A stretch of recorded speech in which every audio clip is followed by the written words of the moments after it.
Alors, tout d'abord, qu'est-ce qu'on entend par dogme? Le dogme, c'est un principe qu'on considère comme incontestable dans une doctrine religieuse. Du coup, on pourrait penser que le dogme est quelque chose de figé. En fait, pas vraiment. Ce qu'on appelle la dogmatique, par exemple, enseignée dans les universités protestantes, ne cesse d'évoluer. Chez les protestants, on est attaché à un principe résumé par une formule en latin Ecclesia semper reformanda, ce qui veut dire que l'Église doit continuellement se réformer. La morale ou l'éthique sont des codes de comportement liés à un lieu, une époque. Eh bien le dogme, c'est pareil. Il ne peut ignorer les évolutions de la société. Par exemple, les Grecs considéraient la pédérastie normale, mais n'auraient jamais accepté le mariage homosexuel.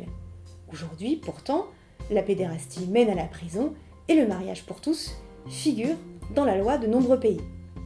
Bien sûr, ces remises en question du dogme ne plaisent pas à tout le monde. Les évolutions du Concile Vatican II, par exemple, ont semblé inacceptables à certains catholiques intégristes pour qui le dogme ne doit jamais bouger. C'est la même chose pour les autres religions, comme le judaïsme, qui est divisé entre libéraux, orthodoxes, ultra-orthodoxes. De même pour l'islam. Il n'y a jamais unanimité chez les croyants. Et à la question de savoir si le dogme est une vérité absolue ou relative, eh bien, à chaque croyant de choisir.